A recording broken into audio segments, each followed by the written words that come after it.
कथा में कहा कि जब धन कम हो, संपदा कम हो, व्यापार नहीं चल रहा हो, बहुत कष्ट, बहुत तकलीफ की जिंदगी निकल रही है, 2 रुपए भी अगर खाने के लिए नहीं है तो एक बार प्रयास करना, घर में ही प्रदोष के दिन घी का दिया लगाकर या मंदिर में शंकर के घी का दिया लगाकर उसमें 2 बाती, कितनी बाती? 2 बाती रखना। चाहे तुम लंबी रख लो चाहे गोल रख लो, पर रखना 2 ही बाती। घी का दिया लगाकर दुख दहन स्तोत्र का पाठ कर, दारिद्र दुख दहन स्तोत्र का पाठ बाजार में किताब मिल जाएगी, नहीं मिले तो मोबाइल पर सर्च कर लेना, उसमें निकाल लेना, उसका पाठ करो। कम से कम 5 प्रदोष तो करो।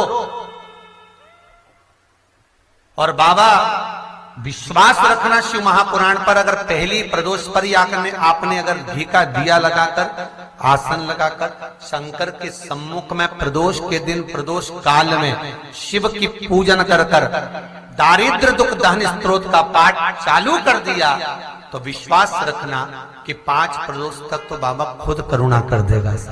आपको मुड़कर नहीं देखना पड़ेगा। नौकरी नहीं लग रही, सर्विस नहीं लग रही, परास्त तो हो चुके हैं, फॉर्म भर भर कर, दुनिया के हाथ जोड़ जोड़ कर। एक बार महादेव के हाथ जोड़ लो, एक बार उससे कह लो।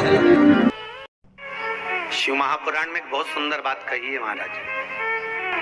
मान लो तुम किसी कार्य के लिए जा रहे हो, 5 बार 6 बार तुम उस कार्य के लिए होकर आ गए, या किसी से अपना पैसा लेना है और तुम उसको पास 50 बार होकर आ गए हो, भैया पैसे कब देगा? या किसी कार्य के लिए जा रहे हो, वो कार्य नहीं हो रहा, 50 बार होकर आ गए, वो काम नहीं हो रहा। शिव महापुराण कहती है लाल चंदन, कौन सा चंदन?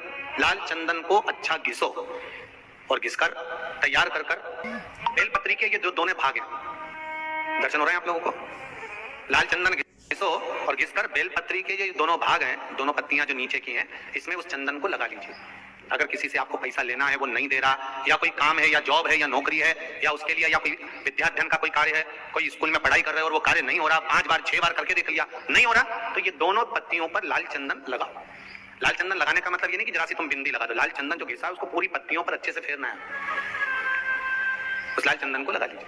और महाराज बीच की पत्ती में थोड़ा सा घृत, घृत मतलब गाय का घी, गौ माता के दूध से माखन से निर्मित उस घी को बीच की पत्ती में थोड़ा सा लगा लीजिए। और जो अशोक सुंदरी वाली जगह है, जानते हो ना आप लोग अशोक सुंदरी की जगह, आपको पहले भी कथा में कहा, समझ लीजिए ये शिवलिंग है, ये जलाधारी पर रखा हुआ है, ये गोल जलाधारी है, यहां से पानी नीचे गिरता है, ठीक है, ऐसे होता ना शिवलिंग। जैसे ये जो गोल जलाधारी है ये माता पार्वती जी का हस्त कमल है, शिवलिंग रखा है ये शंकर जी का स्वरूप है। जहां से पानी नीचे गिरता है राइट भाग गणेश जी का स्थान, लेफ्ट भाग 6 कार्तिकेय, षडानंद कार्तिकेय का स्थान। जहां शिवलिंग का जहां पानी जाता है उसके बीच में एक मोटी सी लाइन होती है, वो शंकर भगवान की सबसे छोटी लड़की जिसका नाम अशोक सुंदरी है उसका स्थान। तो शिव जी की जो सबसे छोटी लड़की है अशोक सुंदरी, उस अशोक सुंदरी वाली जगह पर इस बेलपत्र को प्रदोष के दिन या सोमवार के दिन आप घी वाली बेलपत्र को अशोक सुंदरी वाली जगह पर रखकर, ये जो चंदन लगी हुई बेलपत्र है इसका मुख ऐसा सीधा की सीधा रखोगे तो गणेश जी की ओर हो जाएगा, षडानंद कार्तिकेय की ओर हो जाएगा। अपनी कामना कर जिससे धन लेना है, पैसा लेना है या जो कार्य निकालना है वो नहीं निकल रहा, बहुत प्रयास कर लिया, अदालत में 50 बार हो जाए, काम नहीं हो रहा, तब इस बेलपत्र का प्रयोग करना, बाबा से विनती करना और विनती कर वापिस सजाना। केवल 2 प्रदोष या 2 सोमवार कर लीजिए, बाबा आपकी मनोकामना पूर्ण कर देगा। उस बेलपत्र का सुख प्राप्त। 1 महीने प्रदोष आती है, 1 लोटा पानी, 5 बेलपत्र, 5 बेलपत्र, 1 शमी पत्र, 1 शमी पत्र, 5 बेलपत्र तांबे के लोटे में जल में डाल लीजिए, 7 दाने अक्षत के, आखे अक्षत के डाल लीजिए। और प्रदोष काल में, प्रदोष काल जो शाम का समय होता है, प्रदोष काल में भगवान शंकर के मंदिर जाकर पांव में चप्पल पहनकर ना जाइए, घर में घी का दिया लगाकर कलश लेकर शिव के मंदिर में चले जाइए। शिव मंदिर में दिया नहीं लगाना है आपको, केवल घर में दिया लगाकर जाना है। और शंकर जी के मंदिर में वो ऐसा कैसा ही पानी पूरा उंडेल कर डालकर शिवलिंग पर आ जाइए, झोली पसार कर प्रणाम करिए, शंकर की देहली पर 2 मिनट बैठकर ओम नमः शिवाय का स्मरण कर लीजिए। कुछ देर शिव के मंदिर में प्रदोष काल में, प्रदोष के समय पर, प्रदोष के दिन बैठकर शिव नाम का जाप करें। जल का पात्र वापिस घर में ले आए और बड़े प्रेम से अगले महीने फिर प्रदोष के दिन फिर प्रदोष काल में शिव के द्वारे जाए, फिर विनती करें कहीं मत जाना, केवल शंकर की शरण में जाना, उससे कहना, उससे निवेदन करना। मुझे विश्वास है मेरे शंभु पर।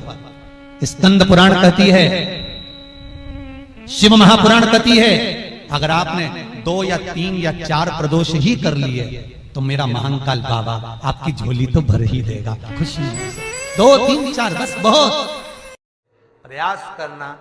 जब जब जिस महीने में जो प्रदोष पड़ा करे, जब प्रदोष पड़े बन सके 1 बेलपत्र, बन सके 5 बेलपत्र, शमी पत्र, हरे मुंह,